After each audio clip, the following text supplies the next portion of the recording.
Angular momentum. तो इसको हम क्या बोलेंगे? It is the rotational analog of linear momentum. ठीक है, it is the rotational analog of linear momentum. मतलब जो रोल लीनियर मोमेंटम का होता है हमारी ट्रांसलेटरी मोशन में, वही काम रोटेशन में एंगुलर मोमेंटम का होता है। ठीक है ना? तो rotational analog of linear momentum, mostly इसको एल वेक्टर, कोई ऐसा स्टैंडर्ड सिंबल नहीं होता इसका, L vector, capital L, small L, कुछ लोग जे वेक्टर से भी यूज़ कर लेते हैं इसको, कैपिटल जे वेक्टर। ठीक है ना? मतलब डिफरेंट बुक्स में भी अलग अलग मिल भी सकता है। ठीक है, वैसे मोस्ट कॉमन जो होता है इसका एल वेक्टर ही होता है ये एंगुलर मोमेंटम। तो बाय डेफिनेशन ये होता है, जैसे तुम्हें याद है टॉर्क क्या होता था बाय डेफिनेशन? टॉर्क होती थी force multiplied by perpendicular distance from axis.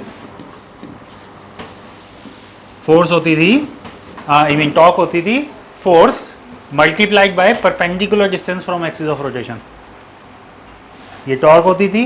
Same way में एंगुलर मोमेंटम होता है linear momentum,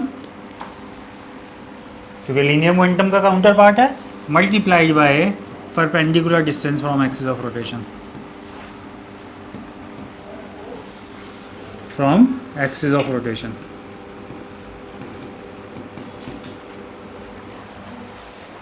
linear momentum multiplied by perpendicular distance from axis of rotation.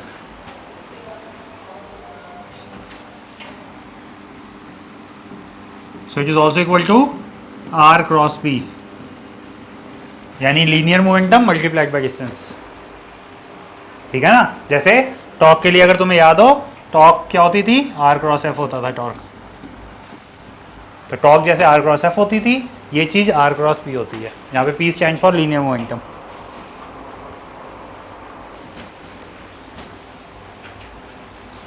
ठीक है,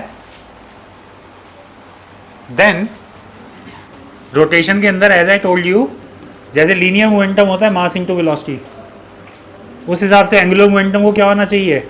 मास का corresponding moment of inertia, linear velocity का corresponding angular velocity. इसका मतलब angular momentum का एक और फॉर्मूला होता है आई ओमेगा। टॉर्क के लिए भी दो फॉर्मूले होते थे, एक टॉर्क आर क्रॉस एफ भी होती है, और टॉर्क जो होती है is also equal to I alpha, mass into acceleration. दो फॉर्मूले होते हैं ना टॉर्क के लिए, सबको याद है या नहीं? बिल्कुल ही जीरो चल रहा है अभी तक। टॉर्क आर क्रॉस एफ भी होती है और टॉर्क आई अल्फा भी होती है ना? In the same way angular momentum are cross p भी होता है और एंगुलर मोमेंटम आई ओमेगा भी होता है। आई ओमेगा कहाँ से आया? जैसे मास इनटू वेलोसिटी, मास की जगह मोमेंट ऑफ इनर्शिया, वेलोसिटी की जगह angular velocity, rotational counter part से कन्वर्ट कर देते हैं। ठीक है, तो इसका मतलब दो फॉर्मूले हैं। टॉर्क के लिए भी दो फॉर्मूले हुआ करते थे, इसके लिए भी दो फॉर्मूले होते हैं। हमें पता कैसे चलता है कब कौन सा लगाना है?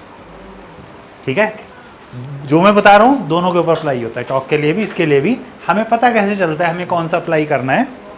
उसका आंसर ये होता है कि एट टाइम्स, अभी मैं क्वेश्चन भी लूंगा, हमारे सामने सिचुएशन होती है जहाँ पे लीनियर मोमेंटम हमें पता है, बॉडी का लीनियर मोमेंटम हम आराम से कैलकुलेट कर सकते हैं, और हमें लीनियर को ही एंगुलर में कन्वर्ट करना है। समझ में आई बात? लीनियर को एंगुलर में कन्वर्ट करना है, तो लीनियर को एंगुलर में कन्वर्ट करने के लिए ये काम आएगा, क्योंकि ये लीनियर और एंगुलर को आपस में रिलेट कर देता है ना? लेकिन जब कोई चीज़ एक्चुअली रोटेट हो रही होती है, रोटेटिंग ऑब्जेक्ट्स के लिए ये काम आता है आई ओमेगा, क्योंकि जब कोई चीज़ एक्चुअली रोटेट करती है तो फिर उसके लिए आई ओमेगा काम आता है। ठीक है, फैन, यहाँ तो फैन ही नहीं है। अच्छा ये है, वैसे चल नहीं रहा, वो चल रहा है? ओमेगा क्या होता है? ये पूछिए, आई क्या होता है? आई होता है मोमेंट ऑफ इनर्शिया। कुछ नहीं पता? आई होता है मोमेंट ऑफ, तभी ना इसके वीडियोस देख लेना, कुछ नहीं समझ में आएगा, मैं तुम्हें कह ही रहा था पहले। तो आई तो मोमेंट ऑफ इनर्शिया होता है, और ओमेगा होता है भैया, omega angular velocity. How can you forget? Omega is angular velocity, linear velocity corresponding angular velocity. ठीक है, तो जब कोई चीज एक्चुअली रोटेट करती है तो आई ओमेगा यूज होता है। तो अगर मैं वैसे यहाँ पे स्पेस बहुत कम है, कहीं ऐसा ना हो ये गिरी जाए। If I start rotating like this, oh my god ज़्यादा मुश्किल है मेरे लिए, तो क्या यूज़ करोगे मेरे लिए, आर क्रॉस पी या आई ओमेगा, आई ओमेगा, ठीक है। लेकिन अगर मैं एक बॉल को थ्रो करता हूँ, बॉल तो है नहीं हमारे पास, तो अगर मैं कोई ऑब्जेक्ट थ्रो करता हूँ किसी के पास,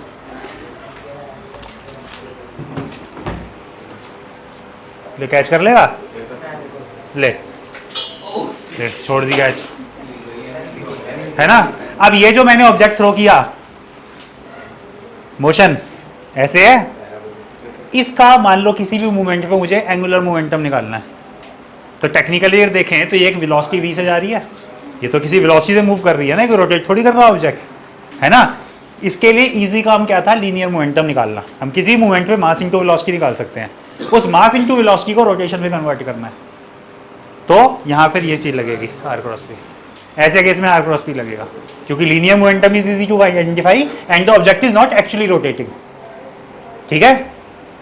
सर एक्चुअली प्रोजेक्टाइल मोशन भी है, हाँ मोशन तो प्रोजेक्टाइल थी, बट मुझे उसको एंगुलर मोमेंटम में कन्वर्ट करना था, अभी करेंगे, क्वेश्चन कर रहे हैं, तू वापस ही दे दे लाया, और क्या, तूने तो कैच नहीं की, मैं ट्राई कर लेता हूँ, हो गई। मुझे लग रहा था कि मुझसे भी ड्रॉप हो जाए कैच। अच्छा फॉर्मूला लिख लिया, इसके लिए कोई अलग से यूनिक नहीं है, तो यूनिक क्या होनी चाहिए, ऐसा यूनिक क्या होनी चाहिए, मैं इसका नाम भी भूल गया, हाँ गौरवी, क्या होनी चाहिए, क्या होनी चाहिए,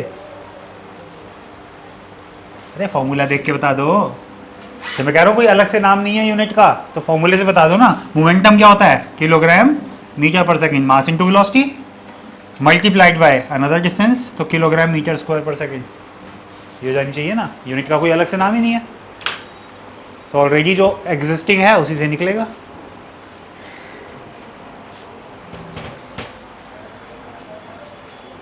ठीक है, तो ज़्यादा तो कुछ समझ में आया नहीं होगा अभी तक। तुम्हें क्या समझ में आया है कि इसके दो फॉर्मूले होते हैं, ठीक है, दो फॉर्मूले होते हैं।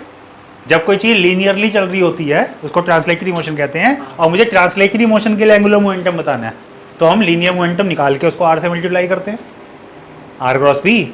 और जब कोई एक्चुअली चीज रोटेट कर रही होती है तो हम आई ओमेगा यूज करते हैं। हम इन दोनों फॉर्मूलाज को रिलेट भी कर सकते हैं अकॉर्डिंग टू नीड, वो क्वेश्चन में देखेंगे। ये इजी है टॉपिक, टॉप थोड़ा मुश्किल टॉपिक था, ठीक है ना, सब स्ट्रगल कर रहे थे लास्ट टाइम मैंने देखा था, ठीक है, बट ये फिर भी इजी टॉपिक है कंपैरेटिवली। ओके, क्वेश्चन,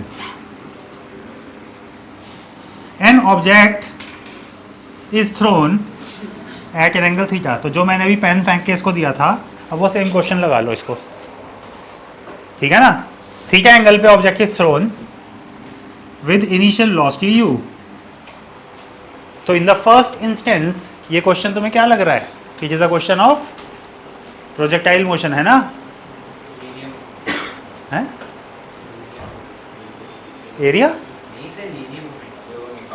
हाँ वो मैं बता रहा हूँ भी क्या निकालना है। फिलहाल ये क्वेश्चन तो तुम्हें ये लग रहा है ना प्रोजेक्टाइल मोशन का है, भी प्रोजेक्टाइल ही है ये, ठीक है ना। क्वेश्चन है at the highest point, when the object is at the highest point, eight highest point find number 1 torque and number 2 it's angular momentum, angular momentum, और दोनों चीज़ों के लिए कॉमन लाइन है about the point of projection. ये वो बताएगा हमें कि कहाँ से निकालना है, क्योंकि यहाँ पे कोई एक्चुअल चीज़ रोटेट नहीं कर रही, तो मुझे बताएगा एक्सेस कहाँ लेना है। तो उसने बताया at the point of projection या about the point of projection. ये दो क्वेश्चन है, हमें टॉर्क भी बतानी है, हमें एंगुलर मोमेंटम भी बतानी है, कब, when the object is eight highest point. पहले तो क्वेश्चन को समझो, क्वेश्चन क्या है, question is a projectile motion, है ना, क्वेश्चन तो प्रोजेक्टाइल मोशन ही है, ठीक है, एंगल पे प्रोजेक्ट कर रहे हैं यू वेलोसिटी से, ठीक है। When it is at the highest point of projection, उस पॉइंट पे हमें इसकी टॉर्क भी बतानी है और हमें एंगुलर मोमेंटम भी बताना है, ठीक है, जहाँ पे उसने एक चीज़ ऐड कर दी about the point of projection, ठीक है।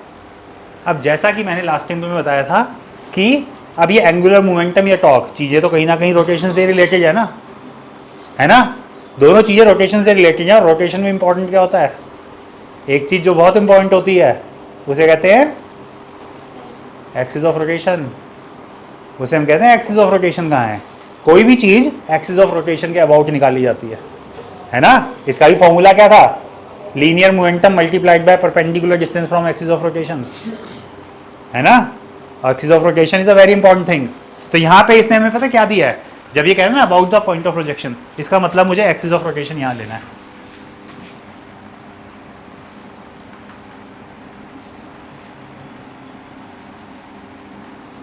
ठीक है, मुझे एक्सिस ऑफ रोटेशन यहाँ लेना है। इस बात का तो मीनिंग ये है about the point of projection, क्योंकि पॉइंट ऑफ प्रोजेक्शन ये हो गया ना। ठीक है, एक्सिस ऑफ रोटेशन यहाँ लेना है, पहली बात समझ में आई, क्योंकि बिना एक्सिस ऑफ रोटेशन के तो काम ही नहीं होता हमारा कोई इसमें। ठीक है, अब इसके ऊपर चलते हैं वन बाय वन क्वेश्चंस के ऊपर। पहला क्वेश्चन देखें, टॉर्क। टॉर्क का फॉर्मूला क्या होता है, हम कहेंगे टॉर्क का फॉर्मूला या तो आई अल्फा होता है या टॉर्क का फॉर्मूला आर क्रॉस एफ होता है, force multiplied by perpendicular distance from axis of rotation. लिख देता हूं मैं यहाँ पे, force multiplied by perpendicular distance from axis of rotation. Torque का ये फॉर्मूला होता है, या तो टॉर्क का फॉर्मूला आई अल्फा होता है या ये वाला होता है। तो मुझे कौन सा लगाना चाहिए, मुझे कौन सा लगाना चाहिए इसमें, आर क्रॉस एफ लगाना चाहिए, आई अल्फा। किस बेस पे सिलेक्ट किया, किस बेस पे सिलेक्ट किया, ये हमने इस बेस पे सिलेक्ट किया कि क्या यहाँ पे कोई चीज़ एक्चुअली रोटेट कर रही है क्वेश्चन में। अभी ये फेंक दिया, ये रोटेट थोड़ी कर रहा है ना, ये कोई रोटेट थोड़ी कर रहा है। तो इस ऐसे में तुम फर्स्ट वाला फॉर्मूला अप्लाई करोगे। बात समझ आई। अब ये क्या है, force multiplied by perpendicular distance from axis. बड़े ध्यान से सिस्टमैटिक चलना है। ये ऑब्जेक्ट अपने हाईएस्ट पॉइंट पे, इसमें फोर्स कौन सी लग रही है, can you identify the force. फेंक दिया हमने तो, अब कौन सी फोर्स, पोटेंशियल एनर्जी होगी। अरे फोर्स की बात कर रहा हूँ मैं, एनर्जी की बात नहीं कर रहा। फोर्स कौन सी लग रही है, ग्रेव की लग रही है।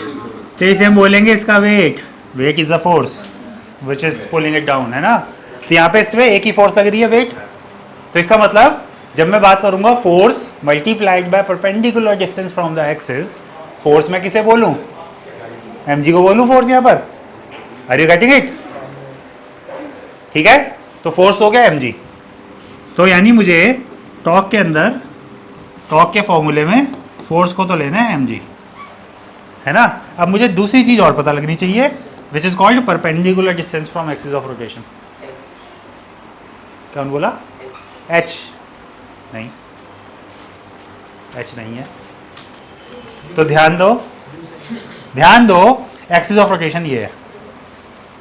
उसने बोला ना पॉइंट ऑफ प्रोजेक्शन, तो एक्सिस ऑफ रोटेशन यहाँ लेना है पॉइंट ऑफ प्रोजेक्शन पे। एक्सिस एक लाइन होती है, ये एक्सिस ऑफ रोटेशन है।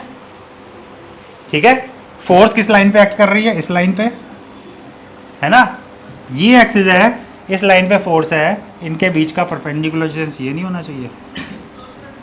एक्सिस ऑफ रोटेशन से point of application of force पे परपेंडिकुलर ड्रॉ करो, तो यही तो परपेंडिकुलर हुआ भाई। ये line of action of force है, ठीक है ना। लाइन को हम बढ़ा सकते हैं, कोई दिक्कत नहीं है। लाइन को बढ़ा के तुम देखो एक्सिस से सबसे शॉर्टेस्ट डिस्टेंस कौन सा पड़ता है, यही तो पड़ेगा।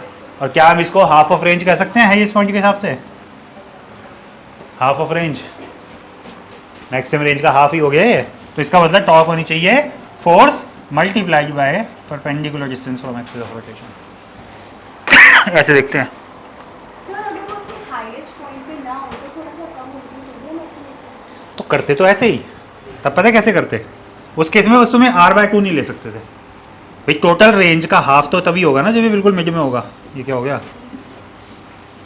है ना, जब ये बिल्कुल मिड में होगा वो हाईएस्ट पॉइंट ही होता है, तब तो ये रेंज का हाफ होगा। अगर ये मान लो यहाँ पे लेता तो भी वेट तो इसका नीचे एक्ट कर रहा होता। mg तो एनीवेज वर्टिकली डाउन है, बस मुझे क्या करना पड़ता, mg की लाइन ऑफ एक्शन ये है, डिस्टेंस ये है, करना यही पड़ता x into M G. But ये x कैसे फाइंड करना है फिर हमारा अदरवाइज देखते हैं इसने और क्या दिया। अगर ये बीच में कहीं देता तो हमें कुछ एडिशनल इन्फॉर्मेशन भी देगा ना, फिर हम x कैसे फाइंड करें। लॉजिक तब भी यही रहेगा, line of action of force ये है और एक्सिस से परपेंडिकुलर, बट उसको r/2 नहीं कह सकते उस केस में, बस that is the only change. बात समझ आ गई? किसी और भी पॉइंट पे होता तो क्या फर्क पड़ता? बोलो भाई, दोबारा बताऊं? दोबारा बताऊं?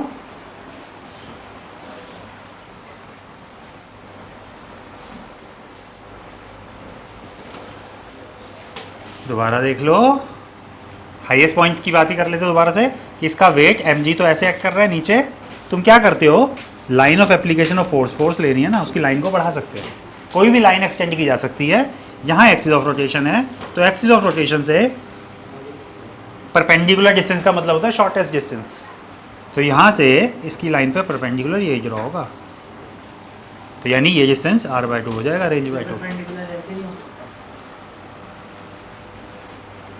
लाइन ऑफ एक्शन ऐसे है तो यहाँ से परपेंडिकुलर ड्रॉ करेगा, किसका डिस्टेंस निकलेगा ये? बात समझ आ रही है? लाइन ऑफ एक्शन पे देखना है फोर्स के ऊपर, ये फोर्स के ऊपर परपेंडिकुलर, तो फोर्स की लाइन पे परपेंडिकुलर, ठीक है। अभी अभी आ रहे हैं नेक्स्ट केस पे आ रहे हैं एंगुलर मोमेंटम पे, तो वहाँ पे तुम्हारी बात का आंसर मिल जाएगा। बट ये बात समझ में आई? सोच लो, चले आगे। तो ये तो हो गया। अच्छा, फिर फर्दर वो एक अलग बात है कि तुम रेंज का फॉर्मूला भी पुट कर सकते हो अभी यहाँ पे आगे एक्चुअल क्वेश्चन में, तो ये भी एक्सपेक्ट करता है कि तुम r/2 कहने के बाद रेंज का फॉर्मूला भी पुट कर दो, जो तुमने पुराना याद किया हुआ है। किसे याद है? टाइन तो थीटा बाय जी, r2 है नीचे से, जी से जी कट जाएगा, मतलब ये आंसर आ जाएगा फाइनल, है ना। तो वो तो एक अलग बात है फाइनल फॉर्मूला, बट कॉन्सेप्ट समझ में आया था?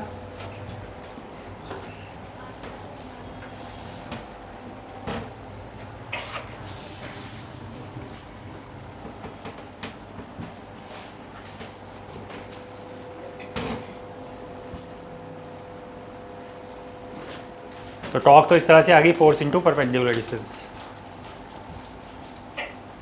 यही चीज़ अगर मैं एंगुलर मोमेंटम के ले लूँगा, तो एंगुलर मोमेंटम के लिए मैं ये करूँगा linear momentum multiplied by perpendicular distance. Logic तो ये रहेगा ना, फ्रॉम एक्सिस। फ़र्क कहाँ है? फ़र्क कहाँ है?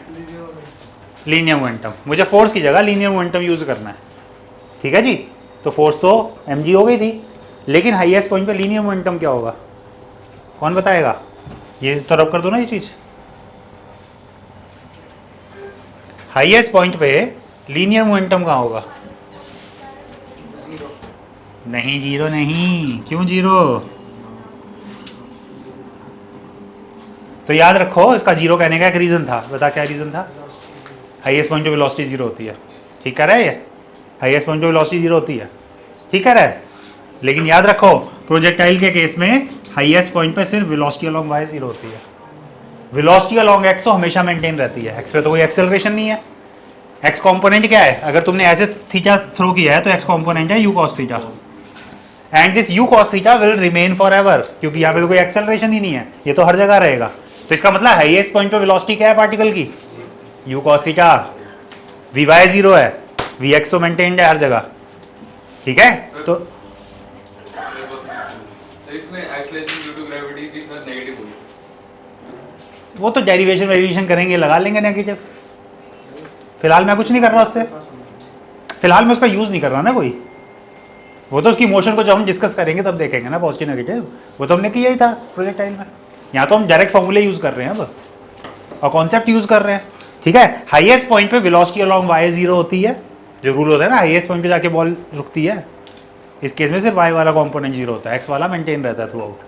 तो इसका मतलब हाईएस्ट पॉइंट पे वेलोसिटी क्या होनी चाहिए? You cos theta. जो इसकी इनिशियल वेलोसिटी थी एक्स पे, वो थ्रू आउट वही रहेगी। तो इसका मतलब, और उसकी डायरेक्शन क्या होगी? एक्स के अलोंग, कॉम्पोनेंट तो एक्स के अलोंग ही था ना वो, और यही इसका फिर मोमेंटम हो जाएगा, मास इंटू वेलोसिटी। ये इसका मोमेंटम हो जाएगा, यानी मुझे लीनियर मोमेंटम की जगह तो यूज़ करना पड़ेगा एम यू कॉस थीटा, क्योंकि हाईएस्ट पॉइंट पे वेलोसिटी होती है Y X component only which is u cos theta, तो मास इंटू वेलोसिटी, मोमेंटम हो गया, है ना। तो linear momentum multiplied by perpendicular distance, है ना। अब फिर क्वेश्चन वहीं आ गया, परपेंडिकुलर डिस्टेंस कैसे देखें? अब कौन देखेगा परपेंडिकुलर डिस्टेंस? ध्यान दो, वेट नीचे एक्ट कर रहा था, लीनियर मोमेंटम ऐसे एक्ट कर रहा है। पता लग रहा है लीनियर मोमेंटम की डायरेक्शन वेलोसिटी वाली होती है, और वेलोसिटी का एक्स कंपोनेंट ही है हाईएस्ट पॉइंट पे। पता लग रहा है ना। तो परपेंडिकुलर डिस्टेंस कैसे देखें इस केस में, तो हम कहेंगे लीनियर मोमेंटम का लाइन ऑफ एक्शन है ये वाला, line can be extended. Linear momentum इस लाइन के लॉन्ग है, ये मेरा एक्सिस ऑफ रोटेशन है, बताओ परपेंडिकुलर क्या होगा। हम कहेंगे अब तो परपेंडिकुलर ऐसे जुड़ा होगा। आगे ना बात समझ में, अब किया परपेंडिकुलर उसकी लाइन पे ऐसे जुड़ा होगा, ये होना चाहिए परपेंडिकुलर डिस्टेंस। इसका मतलब हाईएस्ट पॉइंट के हिसाब से तो ये चीज़ फिर एच मैक्स हो जाती है हमारी, एच मैक्स है ना। हाईएस्ट पॉइंट के हिसाब से इस चीज़ को हाईएस्ट मतलब मैक्सिमम हाइट कर देते हैं, तो यानी यहाँ पे परपेंडिकुलर डिस्टेंस होना चाहिए एच मैक्स।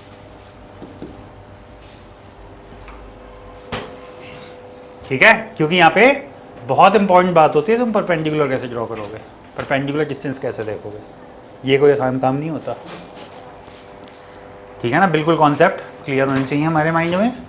एक चीज़ होती है कि जो भी जिसकी बात कर रहे हो उसका लाइन ऑफ एक्शन देखो, ठीक है, और उसकी लाइन ऑफ एक्शन पे एक्सिस से परपेंडिकुलर ड्रॉ करो, वो सीखो परपेंडिकुलर कैसे ड्रॉ होगा। नहीं यही समझ बात है।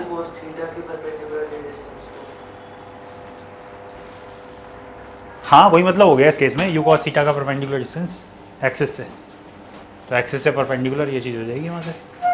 ठीक है ना, अब वो तुम चाहो तो एच मैक्स की चाहोगे मतलब कर ही देना चाहिए, एच मैक्स की वैल्यू पुट कर दो, आंसर आ जाएगा।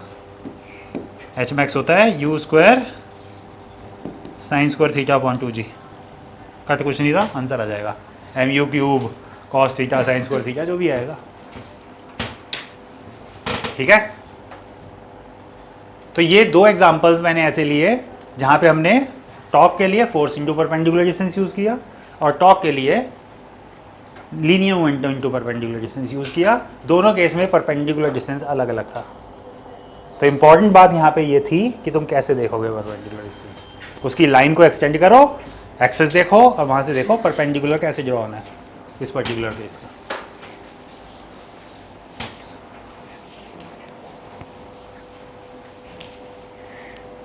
ठीक है, चलें आगे।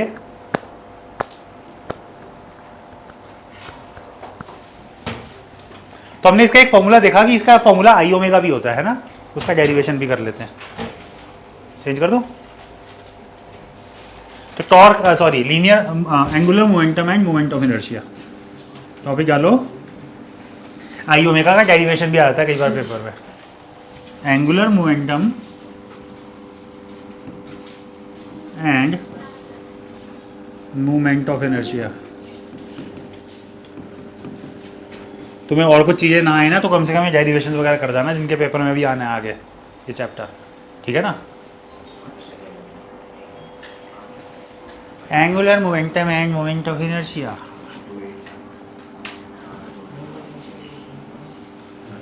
तो एक लाइन इसमें नोट कर लो, consider a rigid body rotating with angular velocity omega.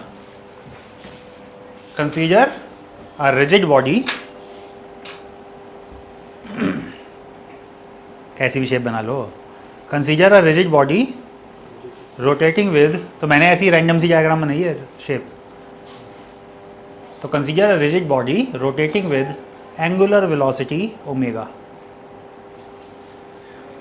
ठीक है, अब इसमें एक काम करो, लिखने की जरूरत नहीं है, याद है पिछली बार भी हमने ये किया था, एम आई एक पार्टिकल ले लिया M I at a distance R I from the axis, जो सबको रिप्रेजेंट करेगा एम आई। ठीक है ना, लिखना है तो लाइन लिख सकते हो, consider a particle M I at a distance R I from axis, consider a particle of mass M I at a distance R I from the axis. M I R I लिखा हुआ है, सब नहीं दिख रहा तो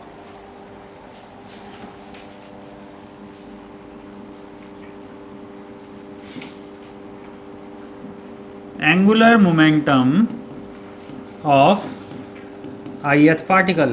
तो ये जो ith पार्टिकल हमने लिया है एम आई आर आई, इसका एंगुलर मोमेंटम क्या होना चाहिए, हम कहेंगे इसका एंगुलर मोमेंटम होना चाहिए R I cross P I, linear momentum multiplied by perpendicular distance from axis of rotation. Linear momentum multiply by perpendicular distance, यही तो होता है angular momentum, are cross P. Momentum क्या होता है? Mass into velocity. Linear momentum को mass into velocity लिख दे, MIVI। कोई दिक्कत नहीं है किसी को?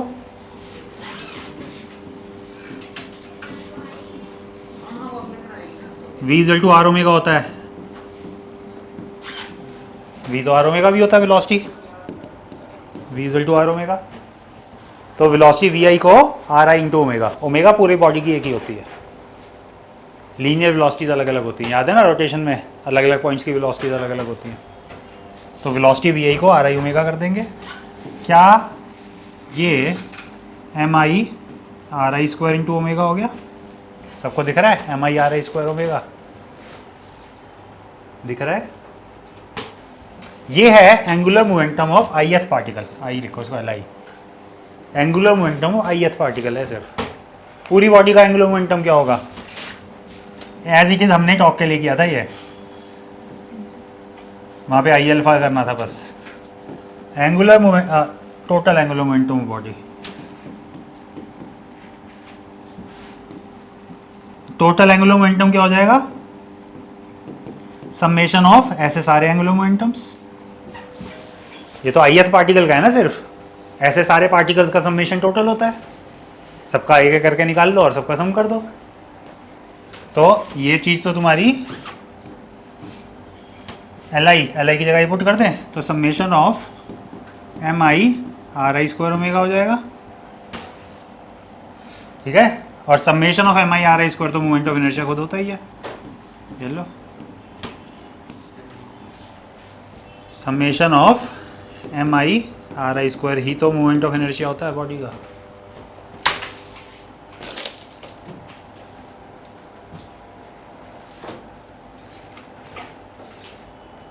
तो जिन लोगों ने क्लासेस अटेंड नहीं की हैं, कम से कम मोमेंट ऑफ इनर्शिया के 2 लेक्चर्स हैं।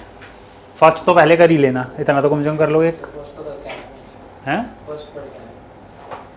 क्योंकि फर्स्ट करोगे तब तुम्हें ये बातें पता चलेंगी मोमेंट ऑफ इनर्शिया होता क्या है, ठीक है ना। और सेकंड भी कर लोगे तो मोमेंट ऑफ इनर्शिया कंप्लीट ही हो जाएगा, फर्स्ट और सेकंड मिला के।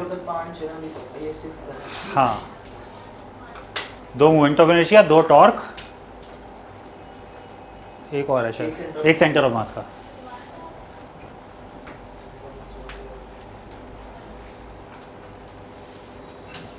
ठीक है, तो angular momentum is I omega, ये इसका डेरिवेशन होता है, ठीक है। ऐसा एक और डेरिवेशन होता है, काम करते साथ साथ ही कर लेते हैं। Kinetic energy of rotation, topic डालो काइनेटिक एनर्जी ऑफ रोटेशन, उसका भी डेरिवेशन होता है बिल्कुल ऐसा ही। तो इसके जैसे ही होगा तो तुम्हें साथ साथ समझ में भी आ जाएगा। काइनेटिक एनर्जी ऑफ रोटेशन, ये चेंज कर दूं? लिख लिया सबने?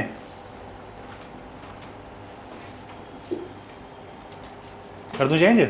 अक्षित, ये लास्ट वाला लिख रहा है क्या? उसका भी नाम अक्षित ही है ना? अच्छा, अक्षत, ओके। मोमेंट ऑफ, क्या बोल रहा था मैं? Kinetic energy of rotation, kinetic energy of rotation बिल्कुल सिमिलर डेरिवेशन है।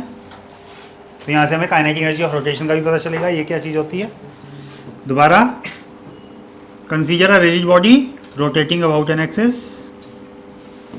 Then consider a mass particle MI/RI, बिल्कुल सेम लाइन लिखनी है, लिख लो वापस, ठीक है ना। Consider a rigid body rotating about an axis, ठीक है, उस पर MI/RI। और अब की और बात करेंगे kinetic, rotating with angular velocity omega, बिल्कुल वही language same. Consider a rigid body rotating with angular velocity omega, ठीक है ना। तो kinetic energy of ith particle, जो इसका ith पार्टिकल है जो भी हमने लिया है MI/RI, उसकी काइनेटिक एनर्जी क्या होनी चाहिए? KI कह देता हूँ मैं इसको, क्या होनी चाहिए? अबे काइनेटिक एनर्जी क्या होनी चाहिए? Half mv square. Kinetic energy half mv square ही होती है, ठीक है भैया। Kinetic energy half mv square, half mv की जगह r ओमेगा लिख दो, सब कुछ वही करना है, ठीक है ना। ये आ जाएगा half MI/RI² into omega square.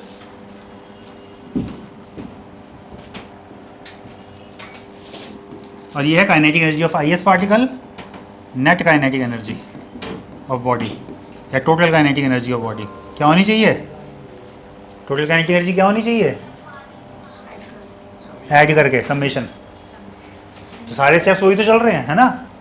बहुत स्लाइड सही चेंज है, वरना सब कुछ वही चल रहा है। जो वेलोसिटी में आपने r into ओमेगा टी लिखा है, omega angular velocity. Angular velocity is linear velocity upon radius. भैया पूरा चैप्टर अब कितनी बार कर चुके हो? v equal to r omega बहुत यूज होता है। तो ठीक है, तो kinetic energy summation of all kinetic energies.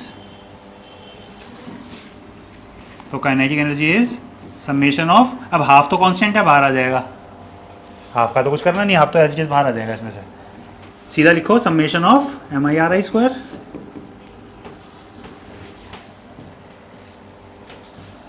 Summation of MI/RI² into omega square, है ना? और समेशन ऑफ MI/RI² यही तो वो होता है मोमेंट ऑफ इनर्शिया। तो ये आ गया हाफ I ओमेगा स्क्वायर। ये हो गया kinetic energy of rotation, rotational kinetic energy कहते हैं इसको। और वैसे देखो याद रखने के लिए, जैसे काइनेटिक एनर्जी ट्रांसलेटरी में हाफ mv² होती है, रोटेशन में हाफ का हाफ, मास का रोटेशनल काउंटर पार्ट होता है मोमेंट ऑफ इनर्शिया, और लीनियर वेलोसिटी का रोटेशनल काउंटर पार्ट होता है एंगुलर वेलोसिटी। याद ऐसे रखा जाता है इसको, अलग से याद करने की जरूरत ही नहीं है। मास की जगह मोमेंट ऑफ इनर्शिया, वेलोसिटी की जगह एंगुलर वेलोसिटी, वैसे ही आ जाएगा। ठीक है ना? ये तो डेरिवेशन था, याद तो ऐसे रखते हैं इसको। ठीक है ना? तो जैसे हाफ mv² वैसे उसका कॉरस्पॉन्डिंग। तो तुम्हें एक बात समझ में आई यहाँ पे, मोमेंट ऑफ इनर्शिया क्या होता है? तो moment of inertia is the rotational analog of mass. जो रोल लीनियर में मास प्ले करता है, वो रोल रोटेशन में मोमेंट ऑफ इनर्शिया प्ले करता है। ठीक है ना? Rotational analog of mass. जैसे लीनियर मोमेंटम का रोटेशनल एनालॉग कौन है? Angular momentum. फोर्स का रोटेशनल एनालॉग कौन है? टॉर्क। ठीक है जी। लीनियर काइनेटिक एनर्जी का रोटेशनल एनालॉग कौन है? Rotational kinetic energy. तो हर चीज के लिए एक रोटेशनल एनालॉग है। ठीक है ना? और बिल्कुल सीधे सीधे प्लेन रिलेशन है सबके लिए। तो काइनेटिक एनर्जी ऑफ रोटेशन कहते हैं इसको। चलें आगे।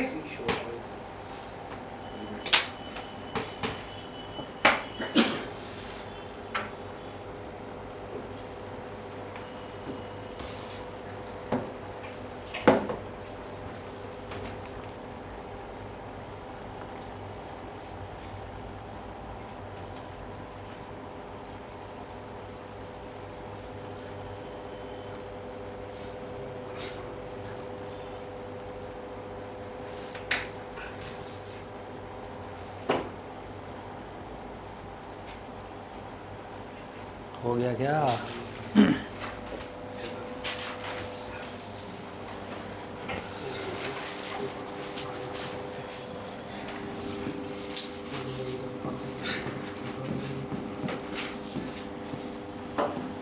Relation between torque and angular momentum. Relation between torque and angular momentum, ये डेरिवेशन भी इंपॉर्टेंट होता है। और वो जो मैंने अभी आई ओमेगा और वो सब डेरिवेशन कराए थे ना, तीन ऐसे एक जैसे, तीन में से कोई एक आने के चांस रहते हैं पेपर में। और ये तो स्पेशली आ ही जाता है मोस्ट ऑफ द टाइम्स। तो ये क्या चीज़ है? Torque and angular momentum. एक चीज़ सोचें, टॉर्क तो रोटेशन में आता है, इसका कॉरस्पॉन्डिंग ट्रांसलेटरी में कौन होता है? टॉर्क का कॉरस्पॉन्डिंग ट्रांसलेटरी कौन होता है? अरे फोर्स। फोर्स का कॉरस्पॉन्डिंग टॉर्क होता है ना। ठीक है ना? एंगुलर मोमेंटम के लिए कौन होता है? Linear momentum. तो do you remember any formula between force and angular linear momentum? जो फोर्स और लीनियर मोमेंटम का रिलेशन होता है, वही इनके कॉरस्पॉन्डिंग टॉर्क और एंगुलर मोमेंटम का होता है। यानी मुझे जो प्रूव करना है, अगर हम ये चीज़ देख लें तो मुझे पता चल जाएगा मुझे प्रूव करना क्या है यहाँ पर। Rate of change of momentum, second law of motion. Force is rate of change of linear momentum. ये होता है रिलेशन। तो अगर force rate of change of linear momentum है, तो टॉर्क होना चाहिए rate of change of angular momentum. Corresponding ही तो है टर्म्स। आ रही है बात समझ में? यानी तुम्हें इस टाइम प्रूव क्या करना है, पता लग गया? हमें ये रिलेशन प्रूव करना है कि टॉर्क जो होती है वो rate of change of angular momentum होती है। ठीक है? दो तरीके हैं एक बहुत सिंपल होता है, दूसरा भी सिंपल ही होता है, एक स्लाइटली एक पॉइंट उसमें हल्का सा वो आ जाता है कॉम्प्लेक्स, मतलब ज़्यादा कॉम्प्लेक्स नहीं है, ठीक है ना। तो जो बहुत सिंपल वाला होता है हो सकता है स्कूल में वो काट दिया जाए, क्योंकि ज़्यादातर स्कूल में वो थोड़ा हल्का सा कॉम्प्लेक्स वाला ही कराते हैं, तो मैं फिर वही वाला करा रहा हूँ, ठीक है। जो हल्का सा मतलब वैसे कॉम्प्लेक्स नहीं है, वो भी ईजी है, तो इसलिए कोई दिक्कत नहीं आ रही। तो हम स्टार्ट किससे करेंगे, हम कहेंगे we know, do you know, we know तुम किसे बोलने जा रहे हो, नहीं हम यहाँ पे बोलेंगे we know that L is equal to are cross P. हम यहाँ से स्टार्ट करेंगे अपनी बात को, सबको पता है ना अब ये बात, angular momentum is r cross p, ठीक है। और अगर मुझे पहले से पता है कि मुझे प्रूव करना क्या है, तो तुम्हें एक आइडिया लग रहा है कि L का डिफरेंशिएट करो, dl बाई dt करो, ये प्रूव करने के लिए dl बाई dt करेंगे तभी तो प्रूव होगा। तो एक काम करते हैं, इसको डिफरेंशिएट करते हैं, differentiate with respect to time. तो ये डिफरेंशिएशन बस थोड़ा सा एक बार देख लेना, डिफरेंशिएशन का प्रोडक्ट रूल याद है सबको, यहाँ पे दो चीज़ों का प्रोडक्ट हो रहा है,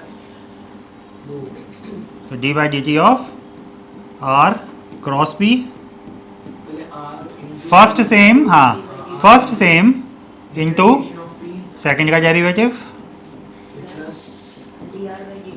हाँ सेकेंड सेम फर्स्ट का डेरिवेटिव,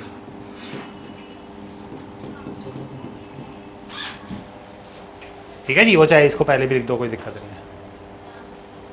फर्स्ट सेम सेकंड का derivative plus second same first का डेरिवेटिव, ये प्रोडक्ट रूल होता है, ठीक है। ओके, पढ़ा जा रहा है, dt लिखा हुआ है नीचे, उसमें लाइन अपने आप ऐसे हो जाती है। मतलब वो सर एंगुलर मोमेंटम को फॉर्मूला लगाया sir, r cross p, angular momentum are cross p है, ये तो मैंने फॉर्मूला लगाया है वी नो कह के, ठीक है ना। फिर मैंने डिफरेंशिएट किया है, डिफरेंशिएट करते जाए दो चीज़ों का प्रोडक्ट आ रहा है, तो मुझे यहाँ प्रोडक्ट रूल लगाना पड़ेगा डिफरेंशिएशन का। डिफरेंशिएट करना भी नेसेसरी है सर। हाँ भाई, dl बाई dt बिना डिफरेंशिएट कैसे करे, कैसे आएगा, dl बाई dt डेरिवेटिव तो हो गया L का, ठीक है। चलें आगे, अबे चलें आगे। तो अगर मैं इस एक्सप्रेशन में इस चीज को कह दूं जीरो, कह दूं जीरो, ओ बेटे कौन बोला है, कुछ बोला था कोई कुछ, ओ बेटे क्या बात है, क्या बात बोली है, जबरदस्त, बिल्कुल सही बोल रहा है ये, इसका रीजन जीरो होने का, तालियां होनी चाहिए, बिल्कुल सही बात बोल रहा है ये। पैरेलल वेक्टर्स, देखो ये जीरो क्यों है, मैं अभी स्टेप के बाद ही बताता, बट इसने अच्छा बता दिया, ठीक है। पैरेलल होने का रीजन क्या होता है, मोमेंटम, मोमेंटम की डायरेक्शन क्या होती है, याद रखो मोमेंटम की डायरेक्शन वेलोसिटी वाली होती है हमेशा, जैसे पिछले केस में भी एम यू कॉस थीटा किया था ना हमने, यू कॉस थीटा की डायरेक्शन में एम यू कॉस थीटा, तो मोमेंटम की डायरेक्शन होती है वेलोसिटी वाली, और D R by D T velocity को ही कहते हैं। तो ये तो एक्चुअली देखा जाए तो टेक्निकली ये चीज़ वेलोसिटी इंटू मोमेंटम हो गया, और वेलोसिटी और मोमेंटम तो सेम डायरेक्शन में ही होते हैं, मोमेंटम की डायरेक्शन वेलोसिटी वाली तो होती है, तो इनको बोलते हैं दे आर पैरेलल वेक्टर्स, और पैरेलल वेक्टर्स के लिए क्रॉस प्रोडक्ट जीरो होता है, पैरेलल वेक्टर्स का क्रॉस प्रोडक्ट जीरो होता है। ये तुम में से किसी को याद नहीं है, शक्लें देख के तुम्हारी यही लग रहा है मुझे, ये याद है, A cross B, A B sine theta होता है, तो अगर थीटा 0 डिग्री हो तो साइन 0 0 होता है, तो पैरेलल वेक्टर्स में 0 डिग्री तो होता है एंगल, दो वेक्टर अगर पैरेलल हैं तो थीटा 0 डिग्री हो गया ना उनका, और साइन 0 तो 0 होता है, यानी cross product of two parallel vectors is 0, या दैट इज द रीजन जिसके लिए हम इसको 0 बोलेंगे, ठीक है। ये तुम इसको चाहो तो v cross b, next step एक और स्टेप बढ़ा लो इसके बाद, या इसको साइड में लिख लो V cross B parallel vectors, reason है इसका दे आर पैरेलल वेक्टर्स। तो बचा क्या, बचा ये dl by dt is equal to are cross dp by dt, है ना। अब dp बाई dt क्या होता है, dp बाई dt तो फोर्स होती है, rate of change of linear momentum होती है नहीं होती भाई, फोर्स ही होती है dp by dt, second law of motion, और r क्रॉस f तो टॉर्क होती है, ये लो torque is equal to D L by D T, ये प्रूफ होता है इसका। तो 2-3 स्टेप्स थोड़े से कॉम्प्लेक्स आ जाते हैं। इसका बिल्कुल आसान वाला वैसे ही बता दूं तुम्हें, हालांकि मैंने देखा है कई बार स्कूलों में ना कट कर देते हैं, इसलिए वो सब यही एक्सपेक्ट करते हैं कि तुम ये थोड़ा मुश्किल वाला करो, क्योंकि इसमें कॉन्सेप्ट्स बड़े सारे आते हैं, है ना। बिल्कुल सिंपल वाला करना है ना, तो तुम ऐसे बोलो angular momentum is I omega. Angular momentum I omega होता है, डिफरेंशिएट कर दो D L by D T, इस बार आर क्रॉस पी ना लेके आई ओमेगा से कर रहे हैं, is equal to moment of inertia तो कांस्टेंट होता है किसी बॉडी का, आई कांस्टेंट हो जाएगा, ये आ जाएगा D omega by D T. Constant तो can be taken out, omega का differentiation D omega by D T, और D omega by D T तो अल्फा हो गया एंगुलर एक्सेलरेशन। तो D L by D T is I alpha, और I alpha तो torque ही होती है, torque is to D L by D T. ये 3 स्टेप में ऐसे आ जाता है, बिल्कुल सिंपल वाला तो ये भी होता है इसका एक तरीका करने का, देखा जाए तो there is nothing wrong in this, ठीक है ना। बट फिर भी मैं सजेस्ट इतना करता नहीं हूँ, वो देख लेना, अगर तुम्हारे स्कूल में ये अलाउड हो तो ये कर लेना, फिर उसकी ज़रूरत नहीं पड़ेगी। L is to I omega, differentiate कर दिया वही with respect to time d L by D T. तो इसमें क्या है, मोमेंटम नीचे कांस्टेंट है, मुझे प्रोडक्ट रूल भी नहीं लगाना पड़ा, कांस्टेंट के लिए रूल नहीं लगाना होता। तो आई एस डी बाहर आ गया, ओमेगा का D omega by D T, D omega D T तो अल्फा ही होता है, एंगुलर एक्सेलरेशन, है ना। Rate of change of angular velocity is called angular acceleration, और आई अल्फा फिर टॉर्क ही होता है, तो torque is D L by D T हो गया। फिलहाल नोट कर लिया है सब कुछ, चलें आगे। Law of conservation of angular momentum,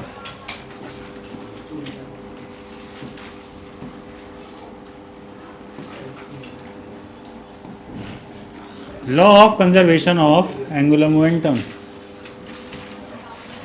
कोई मुझे बताएगा लीनियर मोमेंटम कंजर्वेशन याद है किसी को? अभी वही पेपर दे के आए हो सभी। तो क्या बताना है? Linear momentum law of conservation of linear momentum क्या था? वो तो फॉर्मूला हो गया, स्टेटमेंट टाइप कुछ। Law of conservation of linear momentum बहुत इंपॉर्टेंट होता है भाई, कंजर्वेशन ऑफ लीनियर मोमेंटम। अरे हिंदी में बता दो वो बेटे, बता दो चलो। कि जो इनिशियल होगा मोमेंटम वो फाइनल, वो इस स्टेटमेंट नहीं है, तो स्टेटमेंट से रिलेटेड नहीं है, या इसमें वो नहीं आया सिग्निफिकेंस इस बात में। ये तो वो भी बोला जो फॉर्मूला बोल रहा था, तो कुछ कुछ फॉर्मूले वाली बात ही हो गई। हाँ जी, कोई बताएगा? अबे बड़ा आसान था यार। लीनियर मोमेंटम कंजर्वेशन था, सुन लो, नमन ही है ना। लीनियर मोमेंटम कंजर्वेशन था for an isolated system, net linear momentum remains conserved. और आइसोलेटेड सिस्टम का मतलब होता है बाहर से कोई कुछ नहीं कर रहा, यानी वहां पे उसका मीनिंग था there should be no external force. So in the, या ऐसे भी कह सकते हैं in the absence of external force net linear momentum of the system remains conserved. ये किसकी बात कर रहा हूं मैं? Law of conservation of linear momentum की। यही चीज अगर हम एंगुलर मोमेंटम में कन्वर्ट करें तो क्या होना चाहिए? Instead of saying no external force, तुम्हें क्या कहना चाहिए? In the absence of external torque, in the absence of external torque net angular momentum remains conserved. लिख लो, ठीक है। तो पहले वो तो बता दो क्या लीनियर मोमेंटम का वो लिखा हुआ है तुम्हारे पास? लिखना है दोबारा? लिखना है, लिख लो। Law of conservation angular momentum है in the absence of external torque, in the absence of external torque. Force की टॉर्क हो जाता है ना एंगुलर में, तो बिल्कुल तुम अगर इसको ध्यान से देखोगे ना, हर चीज लीनियर से एंगुलर में कन्वर्ट ही हो रही होती है और कुछ नहीं होता इसमें। In the absence of external torque, net angular momentum of the system remains conserved.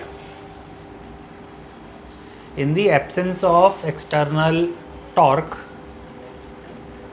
net angular momentum of the system remains conserved.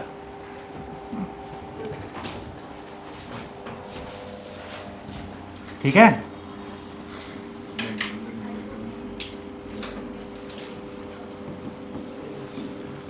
Torque जो होता है वो D L by D T होता है, अभी हमने प्रूव किया है, torque D L by D T होता है। तो इफ टॉर्क इज जीरो वही तो कह रहा है in the absence of external torque, मतलब टॉर्क जीरो।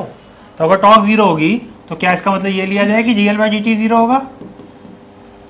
भाई टॉर्क जीरो मतलब DL by D T zero, DL by D T तो टॉर्क होती है, तो टॉर्क जीरो मतलब DL by D T zero, यानी कि एंगुलर मोमेंटम का डेरिवेटिव जीरो। अब डेरिवेटिव किसका जीरो होता है? डेरिवेटिव किसका जीरो होता है? डेरिवेटिव कांस्टेंट का डेरिवेटिव जीरो होता है ना? तो अगर L का डेरिवेटिव जीरो है तो क्या हम ऐसे ना कहते हैं L कांस्टेंट है, इजंट इट? तो इसका मतलब एंगुलर मोमेंटम कांस्टेंट रहना चाहिए। यही तो कह रहा है कि जब एक्सटर्नल टॉर्क नहीं होती, यानी इन the absence of external torque angular momentum remains conserved. Conserved का मतलब कांस्टेंट रहता है, तो जितना पहले है उतना ही बाद में है, ठीक है ना? And that implies angular momentum तो आई ओमेगा भी होता है, तो I omega for a system is constant, या ऐसे कह दो I one omega one is equal to I two omega two. मतलब किसी भी चीज में अगर तुमने मोमेंट ऑफ इनर्शिया चेंज किया तो उसकी एंगुलर वेलोसिटी अकॉर्डिंगली चेंज हो जाएगी, बट आई ओमेगा का प्रोडक्ट कांस्टेंट रहेगा, ठीक है? ये क्या कहता है? आई ओमेगा का प्रोडक्ट कांस्टेंट रहेगा अगर बाहर से कोई कुछ नहीं कर रहा तो, ठीक है? फिर बोलूं बात को, बाहर से कोई कुछ नहीं कर रहा, no external torque, angular momentum conserve रहता है, इसका मतलब आई ओमेगा का प्रोडक्ट कांस्टेंट रहता है। बात समझ आई? तो अगर मान लो सपोज सिस्टम में कुछ ऐसा हो कि उस चीज का मोमेंट ऑफ इनर्शिया चेंज हो गया, बाहर से किसी ने कुछ नहीं किया, ठीक है ना? तो अगर मोमेंट ऑफ इनर्शिया चेंज हो गया मतलब क्या है? ओमेगा भी चेंज होएगा, क्योंकि आई ओमेगा का प्रोडक्ट कांस्टेंट रहेगा। आई बढ़ेगा तो ओमेगा कम हो जाएगा, बढ़ जाए। आई बढ़ेगा तो ओमेगा कम हो जाएगा, क्योंकि प्रोडक्ट कांस्टेंट है। भाई 10 into 10 भी 100 होता है, बट एक 10 का 20 कर दोगे तो दूसरे को 5 करना पड़ेगा सेम रखने के लिए, एक बढ़ेगा तो दूसरा कम होएगा, प्रोडक्ट कांस्टेंट। आ रही बात समझ में? यही तो मतलब होता है प्रोडक्ट का। तो इसका मतलब यहां से क्या मतलब आया? If I increases omega reduces. मैं बहुत सारे एग्जांपल देने वाला हूं, एक मिनट रुक जा। आई इंक्रीज होगा तो ओमेगा रिड्यूस होगा एंड वाइस वर्सा, ये मतलब हो गया इस बात का, ठीक है? तो before I go to the examples, क्या तुम में से कोई मुझे ये बता सकता है किसी चीज का मोमेंट ऑफ इनर्शिया कैसे बढ़ सकता है? कब बढ़ता है moment of inertia? Moment of inertia का फॉर्मूला मैं तुम्हें याद दिला देता हूँ, summation of m I R I square. अभी 3 बार यूज किया हमने, है ना? Summation of m I R I square, यानी m1r1 square plus m2r2 square plus m3r3 square and so on, ये मोमेंट ऑफ इनर्शिया होता है, ठीक है? तो किसी बॉडी का मोमेंट ऑफ इनर्शिया कैसे बढ़ सकता है? बॉडी का मास हम नॉर्मली मान के चलते हैं कि मास कांस्टेंट रहता है ना? तो और कैसे बढ़ सकता है? मेन बात है, हाँ डिस्क अगर छोटी होगी तो उसका मोमेंट ऑफ इनर्शिया कम होगा, बड़ी होगी। बिल्कुल सही कह रहा, ज़्यादा होगा, लिंक क्यों ज़्यादा होगा बता? Very good. आर बढ़ गया क्योंकि m r square, moment of inertia m r square है ना, m I R I square.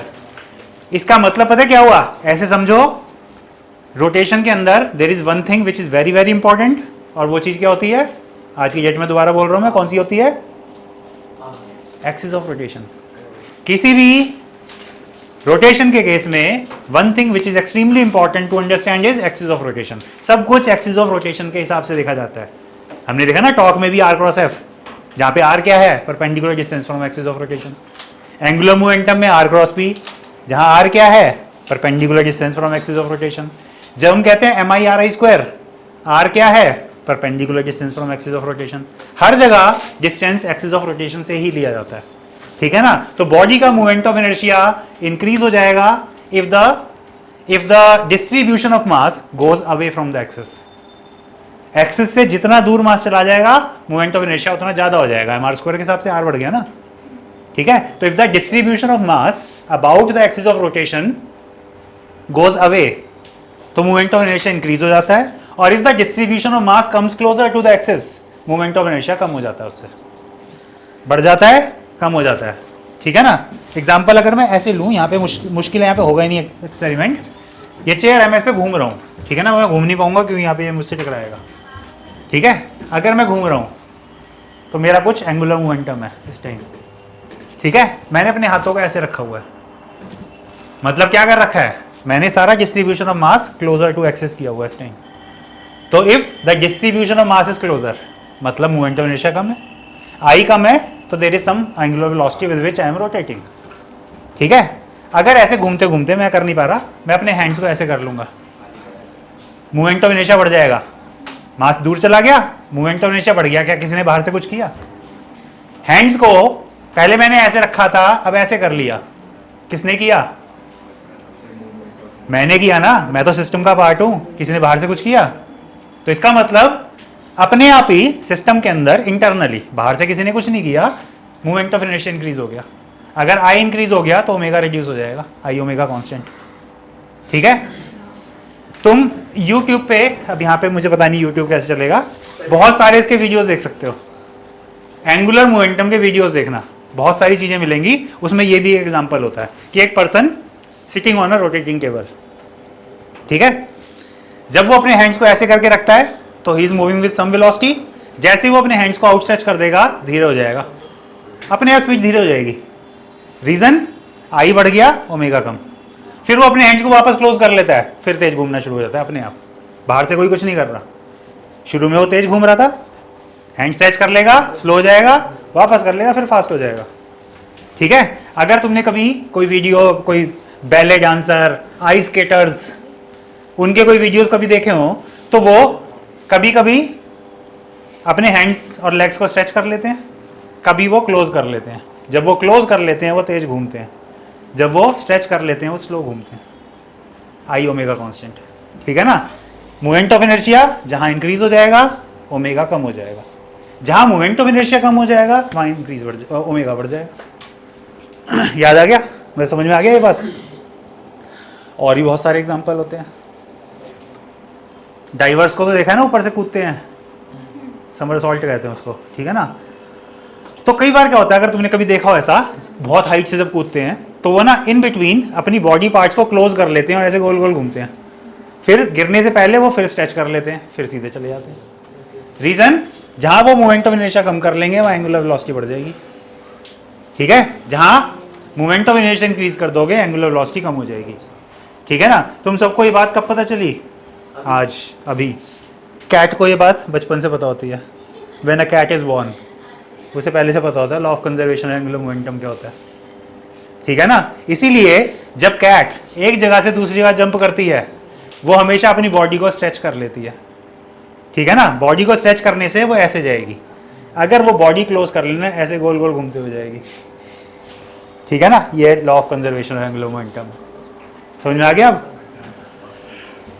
इसका एक और एग्जांपल हमने किया था, सुन लो सुन लो सुन लो, इसका एक और एग्जांपल हमने किया था जो था Kepler's laws of planetary motion में। ठीक है जी, Kepler laws of planetary motion में सबको याद है, sun is at one of the focus, है ना। फिर हमने एक चीज ये देखी थी कि जब प्लैनेट दूर होता है तो स्लो चलता है, जब प्लैनेट दूर होता है तो स्लो चलता है, जब प्लैनेट पास होता है तो फास्ट चलता है। तुम उसको सेम लॉजिक लगा सकते हो। उस टाइम मैंने बताया था इसका जो लॉजिक होता है वो law of conservation of angular momentum होता है। हाँ, वो उसको हम कहते हैं areal velocity remains constant, but उसका reason conservation of angular momentum ही होता है। तुम इसको डायरेक्ट इस बात से रिलेट कर सकते हो, जहां मोमेंट ऑफ इनर्शिया ज्यादा होगा वहां ओमेगा कम होगा, तो जब दूर है तो मोमेंट ऑफ इनर्शिया ज्यादा है, ओमेगा कम है, जब पास है तो मोमेंट ऑफ इनर्शिया कम है, ओमेगा ज्यादा है। आगे बात समझ में? ये सारे एग्जांपल्स आई ओमेगा कांस्टेंट के होते हैं। हाँ, आप बोलो। सर मतलब डिस्टेंस मैक्सिमम हो तो सर उसकी स्पीड कम होती है, लेकिन जब कम डिस्टेंस ही मतलब लेस हो तो उसकी स्पीड ज़्यादा होती है। हाँ, ये तो लॉ था ना, यही तो था law of Kepler's laws of planetary motion में, ये एक पॉइंट आ रहा था। ठीक है ना, कि जब वो दूर होता है तो पास स्लो चलता है, पास होता है तो फास्ट चलता है। ठीक है, तो वो भी इसी लॉजिक के ऊपर बेस्ड होता है, आई ओमेगा कांस्टेंट। समझ में आ गया? ठीक है। अब इस कॉन्सेप्ट के जो न्यूमेरिकल्स होते हैं कभी कभी तो वो बिल्कुल ही आसान होते हैं, बिल्कुल ही आसान। जैसे बिल्कुल ही आसान क्वेश्चंस के अंदर क्या हो सकता है, चेंज कर दूं? बिल्कुल आसान क्वेश्चन वही हो सकता है जो अभी मैं एग्जांपल भी दे रहा था, एक बंदा बैठा है रोटेटिंग टेबल पे, ठीक बन गया। ठीक है जी, कीपिंग हिज हैंड्स क्लोजर। तो हमें क्या दे रखा है? बंदा विद टेबल, इसका मोमेंट ऑफ इनर्शिया दे रखा है।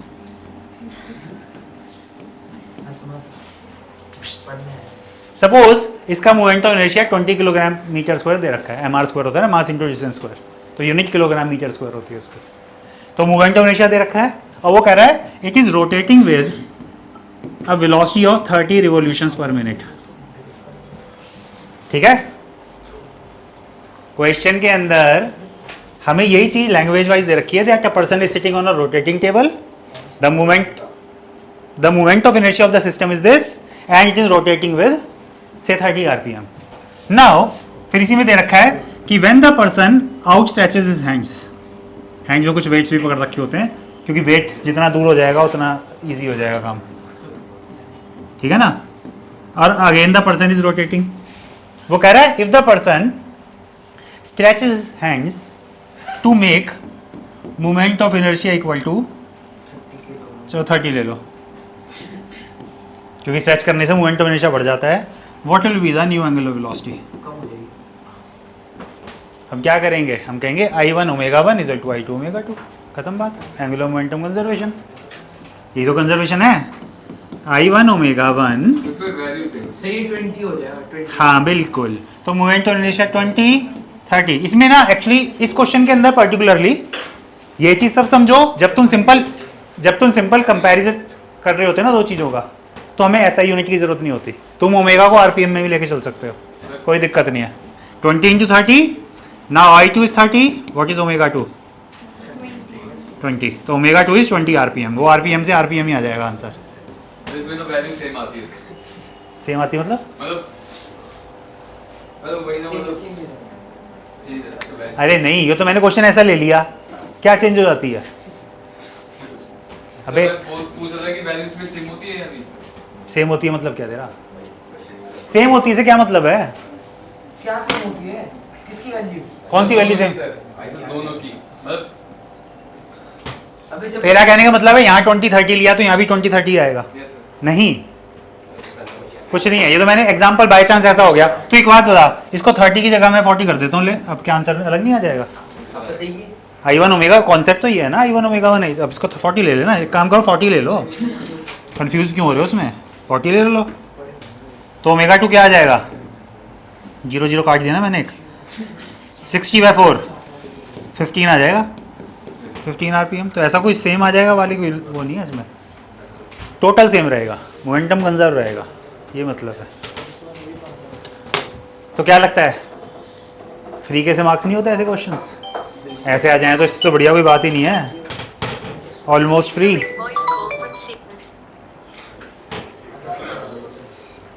ठीक है ना।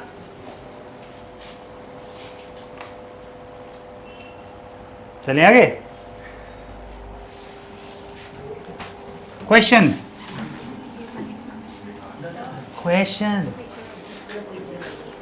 किसे? अच्छा पीछे कर दूं।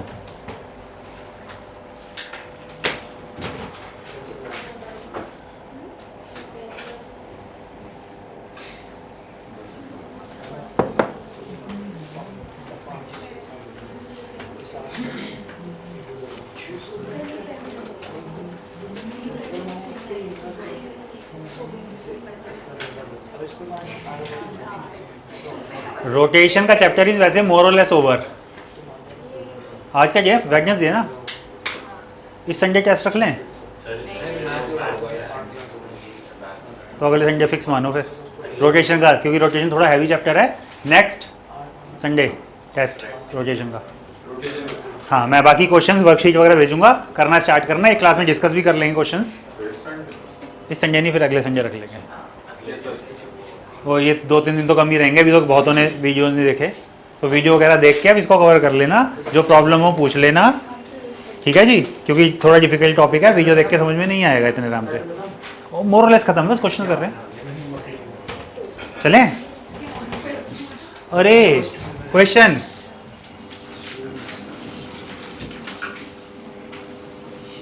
ये क्या बनाया मैंने? Fan, very good. तो इसका मोमेंट ऑफ इनर्शिया दे रखा है हमें 20 kilogram metre square. Moment of inertia of this fan is given and it is rotating with an angular velocity of 120 revolutions, 1200 revolutions per minute.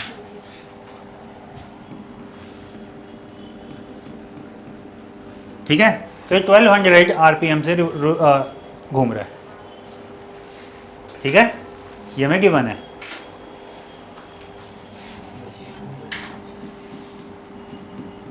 फिर इसके आगे दे रखा है it picks up a stationary particle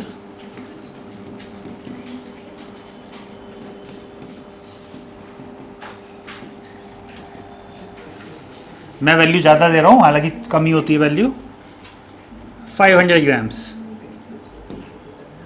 at its edge. मतलब चलते चलते ऐसे समझ लो इसके एज पे कोई पार्टिकल आके चिपक गया, तो 500 ग्राम बहुत ज़्यादा होता है पार्टिकल के हिसाब से, बट मान लो। ठीक है जी, तो एक 500 ग्राम्स का पार्टिकल यहाँ पे चिपक गया, तो what is the new angular velocity, ये क्वेश्चन है। Find new angular velocity.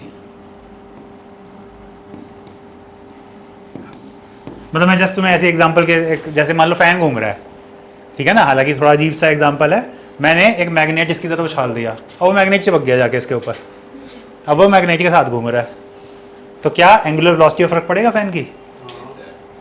बस समझ लो क्वेश्चन कि अब ये पार्टिकल इसने पिक कर लिया, तो न्यू एंगुलर वेलोसिटी क्या होगी, जबकि हमें रेडियस ऑफ वो दे रखी है 120 centimetre is the radius of fan, ये गिवन है।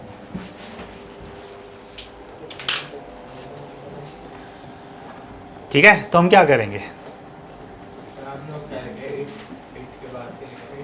It picks up a particle, it picks up a stationary particle of mass 500 grams at its edge, at its edge मतलब बिल्कुल कॉर्नर पे चिपका है वो पार्टिकल। तो find new angular velocity. Question समझ में आ गया सबको? All of you can imagine what the question is. करना क्या है ये देख लेते हैं। ठीक है, तो अब क्या है, स्टेशनरी पार्टिकल है। ठीक है, तो स्टेशनरी पार्टिकल का अपना तो कोई एंगुलर मोमेंटम होता नहीं है, स्टेशनरी था तो स्टेशनरी का तो कुछ नहीं होता ना, लीनियर मोमेंटम भी नहीं था। ठीक है, तो हम क्या कहेंगे, कॉन्सेप्ट वही लगेगा, I1 omega 1 should be equal to I2 omega 2। ठीक है, I1 तो ये हो ही गया, सिंबॉलिक ले रहा हूँ मैं, मान लो ये I है, सिंबॉलिक चल लेते हैं, ज़्यादा इजी समझ में आएगा, वैल्यू बाद में पुट कर लेंगे। तो moment of inertia I omega 1 1200। ठीक है ना। अब हमें मेन बात क्या है, इस साइड में जब इसने पार्टिकल को पिक कर लिया तो चेंज कहाँ हुआ, हम कहेंगे चेंज इसका मोमेंट ऑफ इनर्शिया हुआ होगा। अब इसके मोमेंट ऑफ इनर्शिया में कुछ चेंज हुआ है, पार्टिकल का मास ऐड हो गया ना यहाँ पर आके, mr² होता है मोमेंट ऑफ इनर्शिया किसी भी चीज़ का। ठीक है, तो इसका तुम्हें मोमेंट ऑफ इनर्शिया इस साइड में चेंज करना पड़ेगा। तो इस साइड का मोमेंट ऑफ इनर्शिया क्या होगा, फैन का अपना मोमेंट ऑफ इनर्शिया जो ओरिजिनल था, प्लस पार्टिकल का moment of inertia mr² add हो जाएगा इसमें। फैन के मोमेंट ऑफ इनर्शिया में पार्टिकल ऐड हो गया है, तो पार्टिकल का किसी भी चीज़ का मोमेंट ऑफ इनर्शिया mr² होता है पार्टिकल का। ठीक है ना, तो मास इंटू डिस्टेंस स्क्वायर, इसीलिए रेडियस की बनती।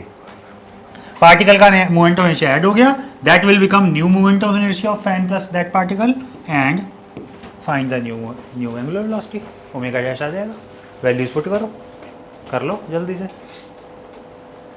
वैल्यूज पुट करो एंड आंसर आ जाएगा। ओके, देखो भाई,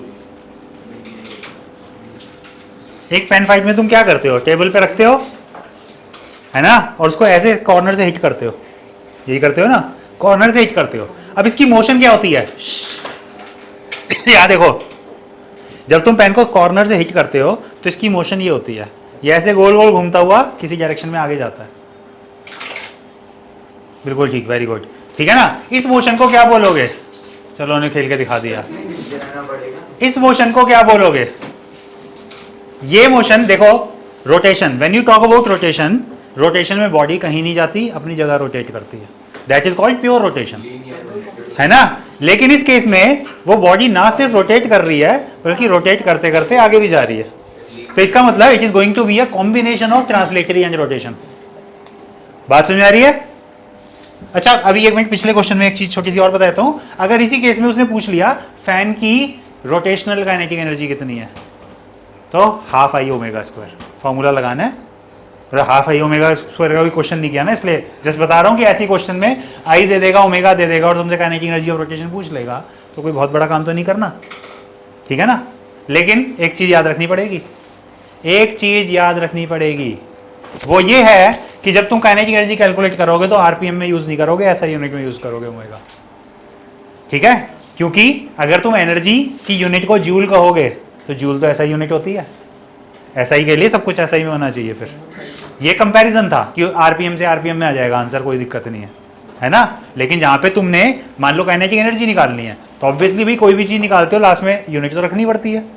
तो अगर तुम आरपीएम यूज़ करोगे तो जूल नहीं यूज़ कर सकते, फिर तुम उस यूनिट का कोई नाम ही नहीं दे सकते, क्योंकि ना वो ऐसे सिस्टम है ना सीजीए सिस्टम है ना। तो इसलिए बेटर होता है ऐसी कोई चीज़ निकालते जाएं जहाँ पे तुम्हारी यूनिट इस तरह की आनी है, जो एक ऐसा ही सिस्टम में है तो फिर ऐसा ही में चलना पड़ता है। तो सबको पता है ना आरपीएम को रेडियन पर सेकंड में कैसे कन्वर्ट करते हैं, डिवाइड बाय 60 मल्टीप्लाई बाय 2 पाई, है ना, डिवाइड बाय 60 मल्टीप्लाई बाय 2 पाई। अच्छा चलो वो वाला क्वेश्चन जल्दी से कर लेते हैं यार, टाइम वेस्ट ना करते हुए। इस पे ये रॉड है, रॉड की लेंथ एल है, सब कुछ सिंबॉलिक ले रहा हूँ, रॉड की लेंथ एल है, मास एम है, ठीक है।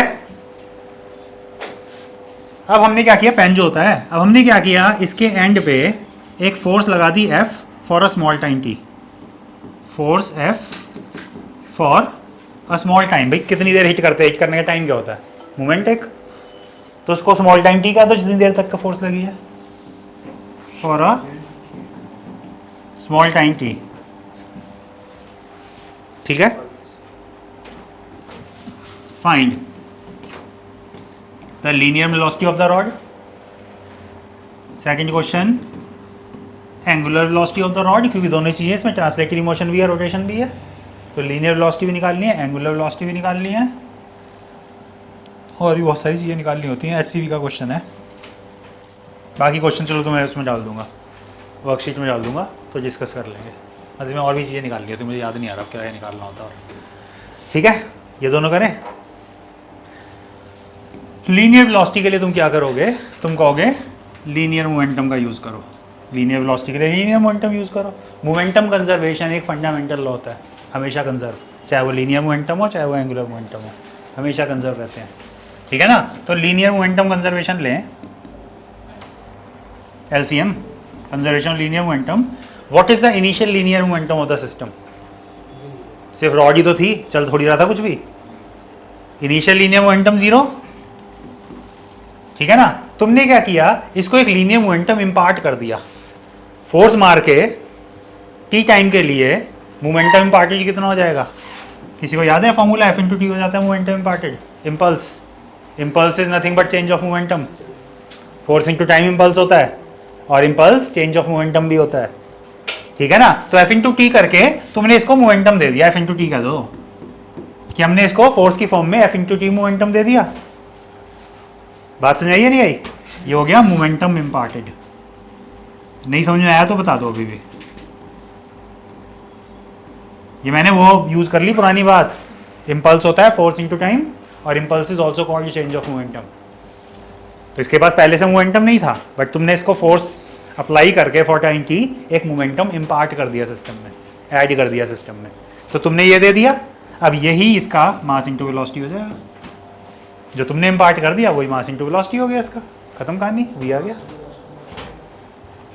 तुमने जो मोमेंटम दिया उसी से तो वेलोसिटी मिल गई इसको, ठीक है ना। तो बस हो गया, लो तो वेलोसिटी आ जाएगी एफ टी बाय एम। आगे बात समझ में, ये है फर्स्ट का आंसर। सेकंड के आंसर के लिए करो एंगुलर मोमेंटम कंजर्वेशन, ओमेगा तो एंगुलर मोमेंटम से आएगा,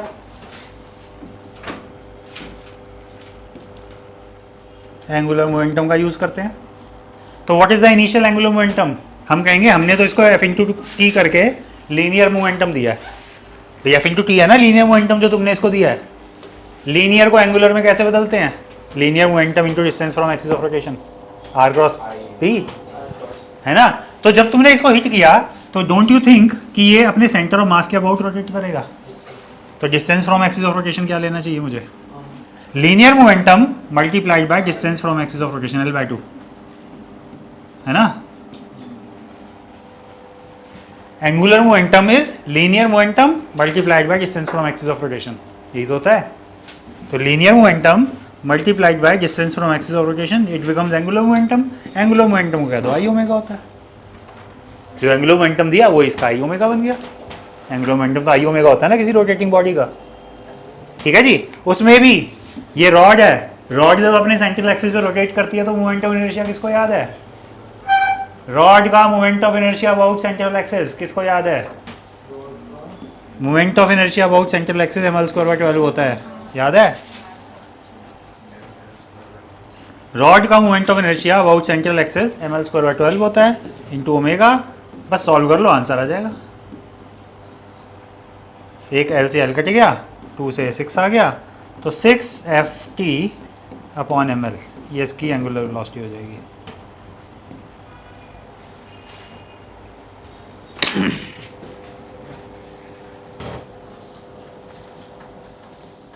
ठीक है। अगर तुम्हें सिस्टम में काइनेटिक एनर्जी निकालनी है, काइनेटिक एनर्जी, तो this system is going to be a combination of translatory and rotation. ये तो आगे भी जा रहा है घूमता हुआ और ये रोटेट भी कर रहा है, तो रोटेशन की काइनेटिक एनर्जी कितनी होती है? हाफ आई ओमेगा स्क्वायर, और क्योंकि ये ट्रांसलेटरी में भी चल रहा है तो हाफ एम वी स्क्वायर भी होना चाहिए, दोनों का सम। इसकी काइनेटिक एनर्जी और रोटेशन, काइनेटिक एनर्जी और ट्रांसलेशन, क्योंकि यहाँ दोनों तरह की मोशन है इस बॉडी के अंदर।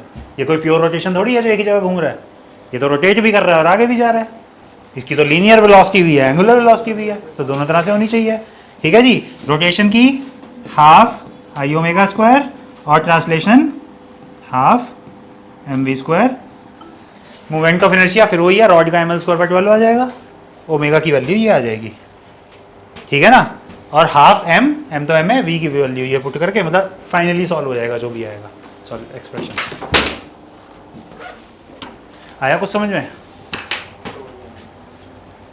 तो ये भी इस तरह के भी क्वेश्चन हो सकते हैं, हालांकि ये थोड़ा हायर ऑर्डर का क्वेश्चन है, ये एससी वर्मा का क्वेश्चन है, इसमें थोड़े से और 1, 2, 3 पार्ट्स और हैं, इसके अलावा 5-6 पार्ट्स होते हैं इसमें।